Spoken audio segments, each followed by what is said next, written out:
And this is what the Western medical institution really doesn't focus on. The body's natural ability to grow, repair, and replicate itself. Your soft tissues are replenished every 7 years. Your skeletal frame is dissolved and replaced every decade or so. You get a new liver every year. I mean, this is unbelievable when you think about it. It's a mind-blowing perspective.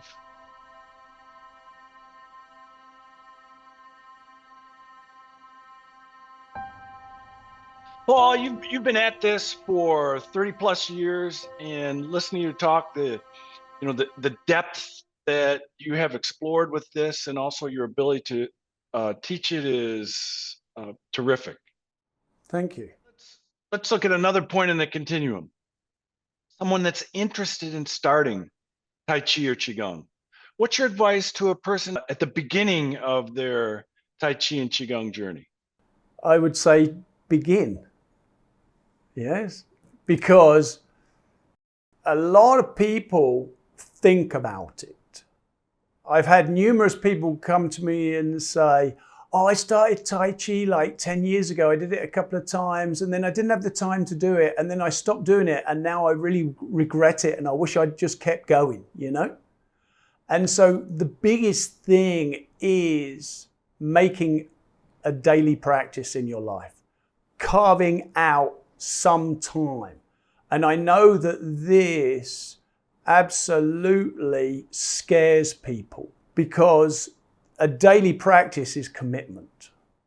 If you don't have a daily practice, nothing will grow. Yes? So I look at it this way. If you're going to do 70%, yes, okay, 70% of your output, well, 70% of 7 is 4.9. So that's 5 days a week, not 7 days a week, you see?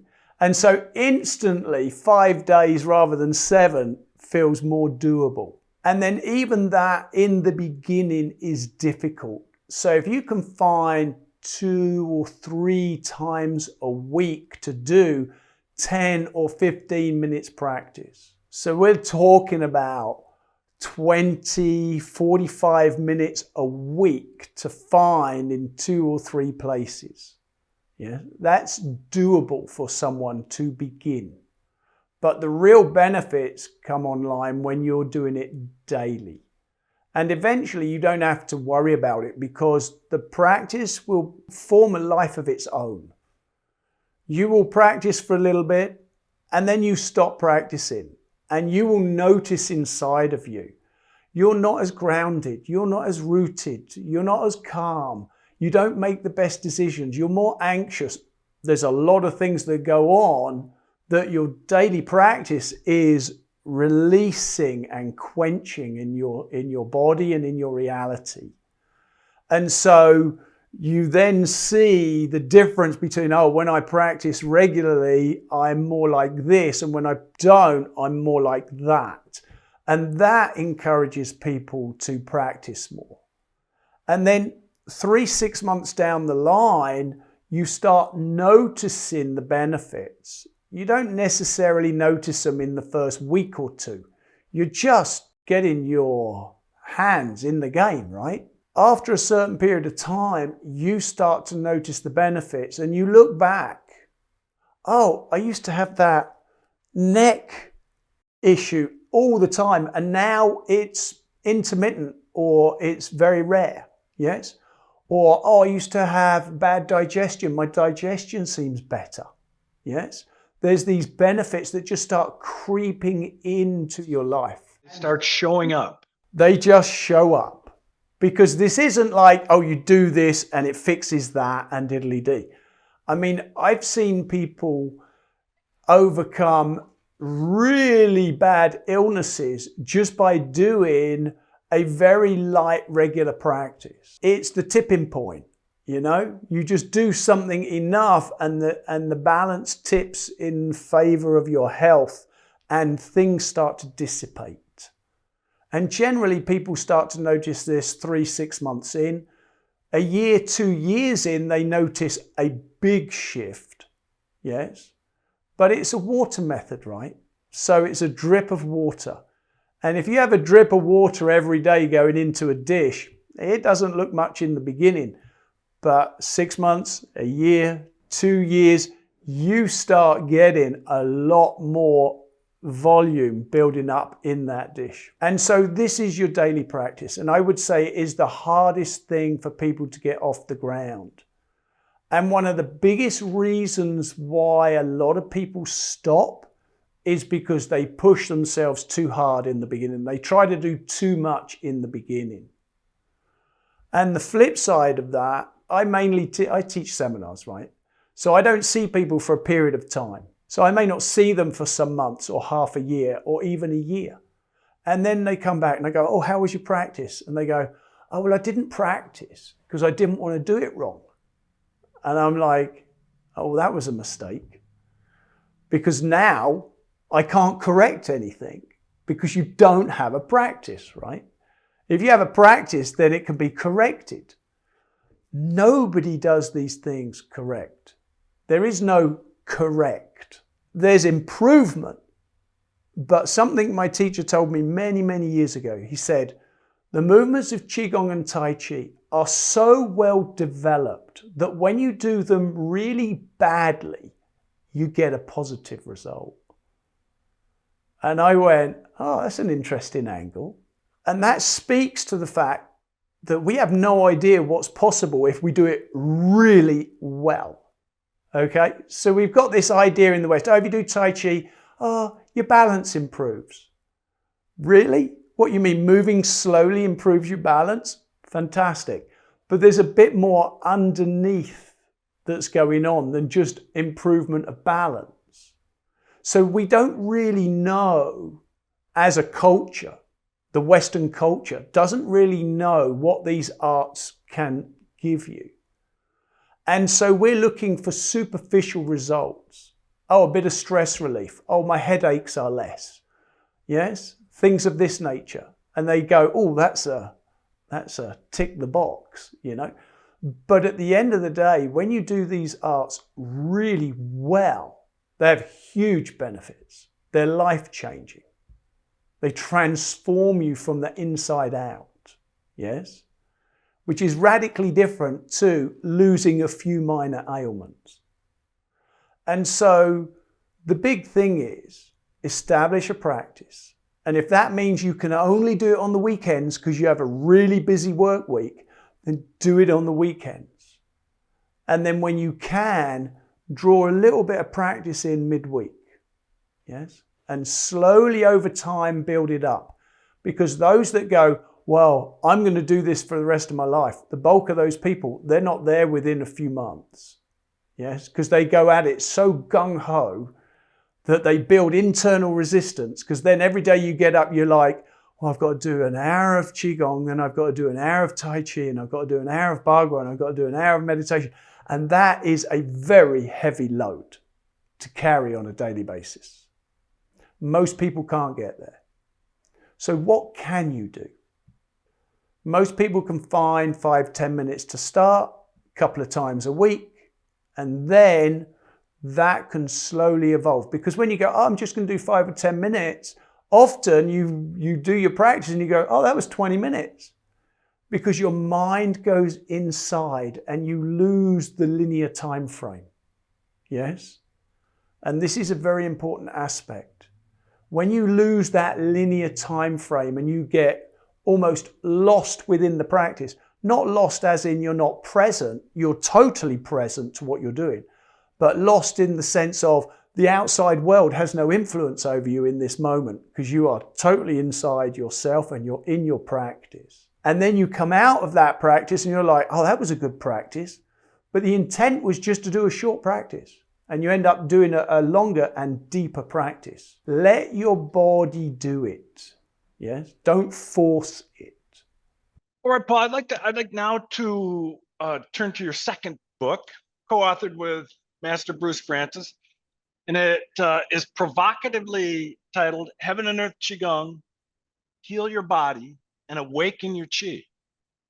So that leads to a question. Well, how does Heaven and Earth Qigong heal your body? Well, how does it not heal your body if you do it well, is the question. Because Heaven and Earth, in the hierarchy of the Neigong, Heaven and Earth is in the middle point. Yes? It's not the most advanced and it's not the most beginning. It is possible for people to start with Heaven and Earth because the choreography is simple, but it is internally very complex and it has many layers of Neigong. And all of those layers of Neigong affect the systems and subsystems of your body. From the fascia, the muscles, the tendons, the ligaments, the organs, the blood vessels, everything inside of you. Your digestion, your nervous system, your cerebral spinal system. I mean, all of these things are exercised with the Neigong material within Heaven and Earth. And therefore, it is the bridge between the beginning and the advanced material. And you cannot get into advanced Neigong without going through the material that is within Heaven and Earth.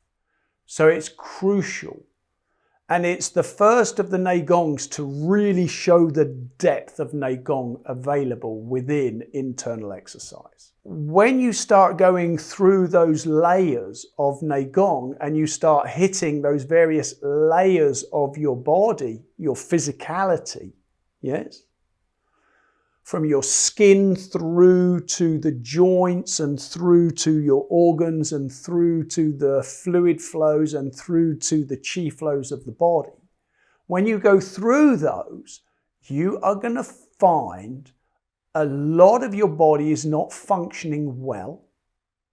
There are multiple blockages. There's a lot of residual tension and trauma in the body. And the process of learning the Neigong wakens up and releases all of that negative residue in your system. It replenishes the chi flows, and it's the chi that tells the body how to function. And so the body's functioning increases dramatically through that process. And so it's a method of releasing what is stuck, bound in your system. What is damaged becomes healed. You're good with anatomy and physiology, I know that.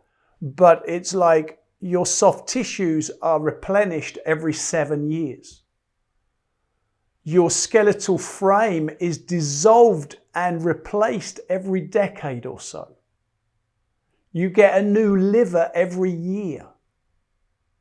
I mean, this is unbelievable when you think about it, because we see the body as a unit and this thing, right? But underneath, everything is constantly changing and repairing. So if you do Neigong, something deep like Heaven and Earth, for a period of 7 or 10 years, you are regrowing a new body as you do your Neigong, yes? So from my soft tissues, I'm on my 6th Neigong body. I've nearly completed my 4th skeletal frame.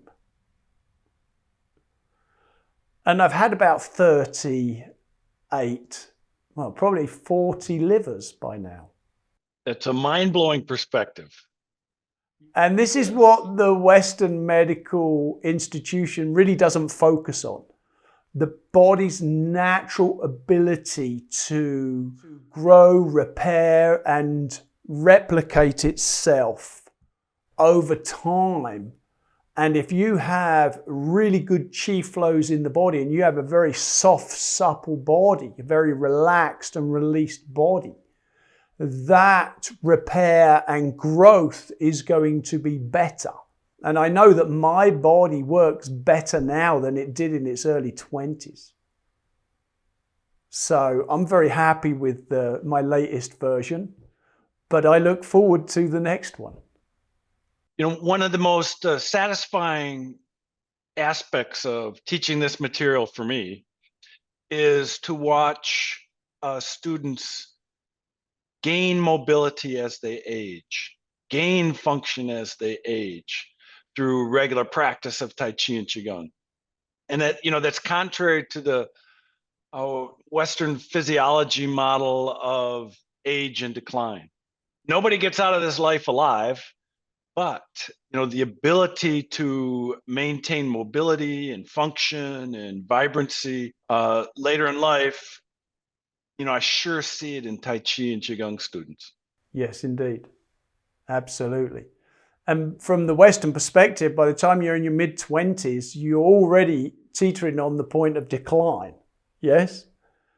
And yeah, I've repeatedly seen people in their late years, over 70, and sometimes well over 70, with strength, power, vigor, presence, and vitality that these last generations are struggling to show in their early years. So when we're looking at Heaven and Earth in particular, Heaven and Earth covers, or can cover, if you do the work and you put in the time and you learn the material and you put it inside of your movement, the first 12 Neigong and some of the aspects of the later Neigong. There's 16 Neigong. And if you look at the first half a dozen to 8, these are basically in all the various Neigong to varying degrees. And then once you get past the first 8 of the Neigong, you get into more interesting and deeper material. But the first 12 are what we call the preparatory stages. So this includes breathing, alignments, biomechanical alignments that allow your body to function and the flow of qi to pass through the body efficiently. Yes? And then we have things like feeling, moving, and transforming internal energies. And this is normally done on the ascending, descending, and connecting channels of the body. And there's bending and stretching the soft tissues along the yang and yin pathways, which includes twisting the tissues, and it includes the spiraling of the soft tissues. And then, of course, we have things like open and closing all of the body's joints, cavities, soft tissues, subtle energy anatomy, organs, and energy centers. And then we move into realms of dissolving all of the blockages out of the body. And then, of course, you've got things like the spiraling energy currents, jumping qi at any part of the body at will. I mean, there are many, many aspects of Neigong, and they are all systematically worked and integrated within the intermediate and advanced Neigong. And then there's the working with the left and the right and the central channels. And if we look at the energetic anatomy a little bit, when a fetus grows in the womb, when the sperm and the egg connect, they generate a central channel, which then splits into the left and the right, which then creates a web of thousands of channels, and the flesh of the fetus and the baby grows on that energetic frame. And then you're born into this world. And then when you die, that energy collapses back into the central channel, and the central channel is the last thing to remain alive within a body, and then it goes into nothingness or emptiness. And then the body starts to decay. It takes about 3 days for the energy of the body to collapse, and then the body decays quickly.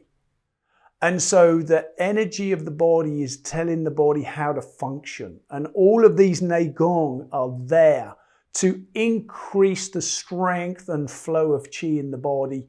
And the strength and the flow of qi tells the body how to function.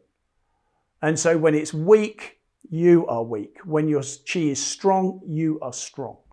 And your body functions well. And so Heaven and Earth encompasses, or has the potential to encompass, a lot of this work, including work with the lower Dantian. And the lower Dantian is where all the body's energy and all the physicality of the body connect. So the lower dantian becomes the central control mechanism for your chi and your physicality, your health, your vitality. And Heaven and Earth is a foray into those realms. You know, Paul, that leads me to look ahead to October 16 through 19th, where you will be here in Chicago to lead a seminar on Heaven and Earth Qigong. What do you have in store for us, Paul? Well, the entirety of Heaven and Earth, obviously. The depth of this work is impressive, to say the least. And therefore, when I come to Chicago, we can't possibly do the whole gamut of the Heaven and Earth, or at least what I know of it. Yes. So we're going to be looking at a specific aspect of the work. Now, in the beginning, when you're using the body, you're trying to get your soft tissues to completely release, to become incredibly soft, to become relaxed, and to get rid of this tension-based reciprocal inhibition movement that the West is really focused upon. And get into this aspect of bend and stretch, where all the body's soft tissues are activated through a bending, storing, and stretching, releasing, and opening phase. And this is the basic motion of how you move in Qigong.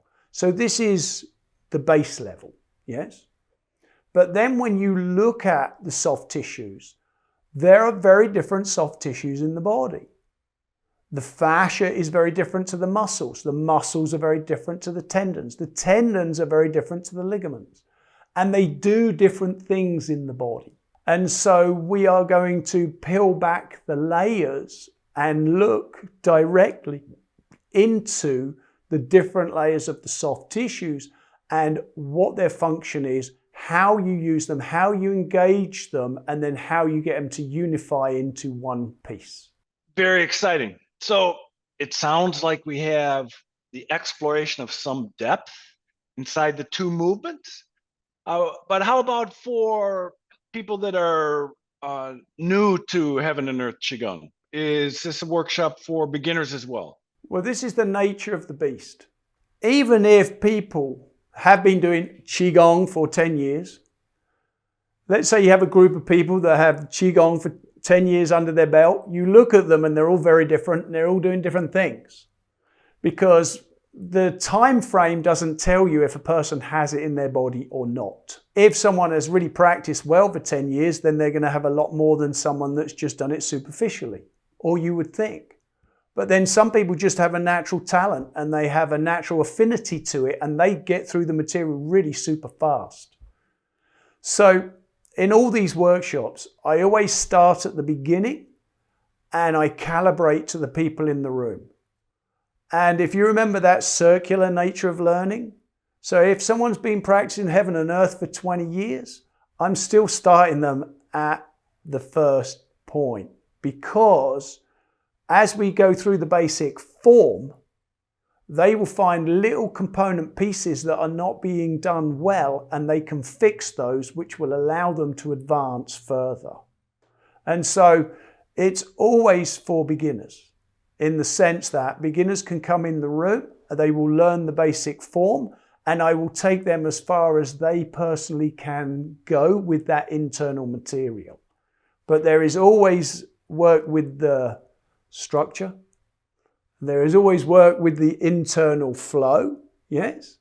And then how much of each of that depends on who's in the room and what those people are ready for. People have different learning curves and they come in with different backgrounds. Some people have a natural affinity to the material. Some people come in, they don't seem to be doing very much, and then suddenly they take off. And some people come in, they take off immediately, they plateau for a while. So you get all these variants.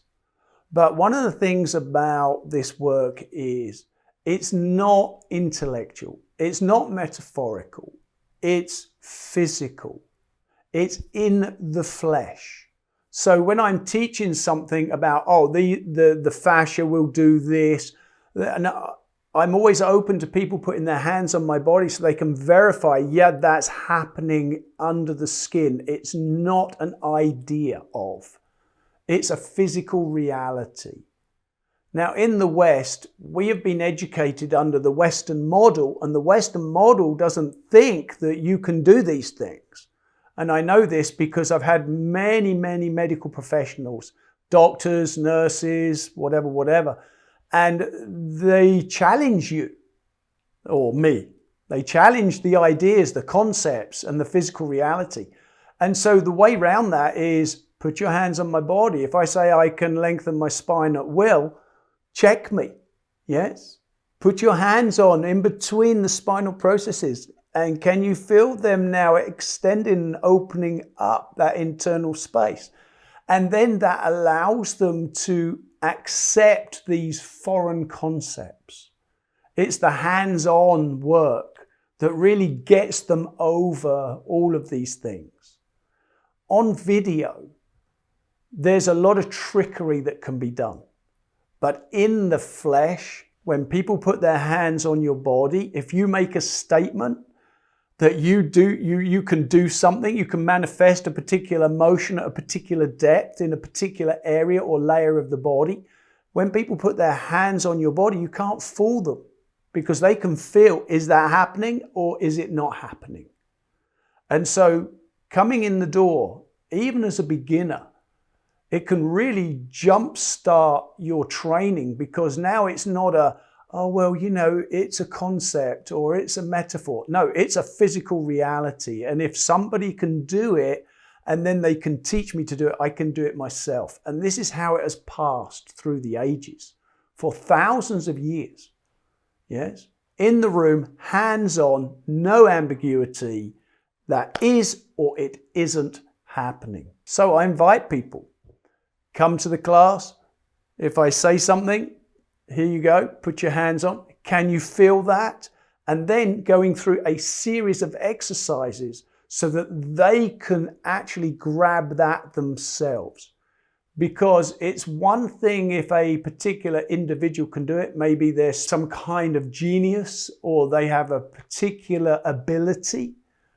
But we're talking about passing this from teacher to student to anyone that walks through the door, not just the specially talented. And for those that are interested in more information about the workshop or to register, you can go to our website, www.chicagotaichi.org. Paul, I'd like now to jump to your current business, the Tai Chi space. What are you offering and how can folks learn more? My main school is in London. I also have a group of instructors that run workshops in London in the same space when I'm not there through the rest of the year to keep the momentum going. And we have a group of instructors that are affiliated with us and they operate in various places. So we have a bunch of opportunities there. And now I'm living in California. Obviously, we're running classes in California, retreats here. And then I also do a lot of online streams. And these are pre-recorded, systematic build classes that develop over periods of 3 months or 6 month blocks where you go into specific practices, and this is all the nuts and bolts and how they come together in a systematic linear path through the material. And that work is there to allow people to begin their practice from anywhere. It allows them to know what the material is. And then if they choose to come in the room, they will get a lot more from being in the room, because now I don't have to teach them the very basics. Now I can bounce off of whatever level they're at and add pieces to fill in the gaps and move them forward. Paul, we're just about out of time. Before we wrap, another reminder about the upcoming Chicago workshop, October 16 to 19, right here at Chicago Tai Chi in the heart of the city. It's also available live online. Some of the material I'm going to present in Chicago will be the first time that I have taught this particular aspect. I like to develop things over time, and when I'm really comfortable in my own body with that material, then I will open up that specific. And I feel I've just got to a certain point with this layering of the soft tissues, and therefore this will be on the table. Chris is going to be there. Chris has just got his level 6 in Heaven and Earth. Very excited about that, Paul. Before we wrap up, Paul, if there's one point you can leave our audience with about what you teach, about its potential for their lives, what would that point be? This material is very rare. This is a pure stream of teaching that has come down through the ages unbroken. It's an integrated system that spans a lot of different areas, and as your life changes, you can tune your practice according to your new wants and needs. And the other thing is this: water method Taoism is a pragmatic system. It's how you develop the physical body, the energy, the emotions, the mind, and the spirit of a human being. Nothing is done through thought alone. Thinking is very nice, visualizing is very nice, but it won't actually get you to the point where you develop yourself on a deep level.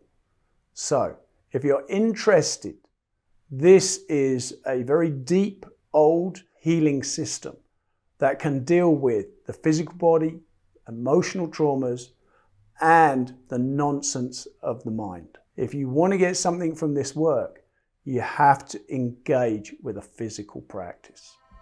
Paul, this has been great. Thank you. I'm grateful for your time and for your insight. And I look forward to welcoming you in Chicago. With that, we'll close. Paul 𝗂𝗏, good day. Thank you, sir. I'm looking forward to Chicago.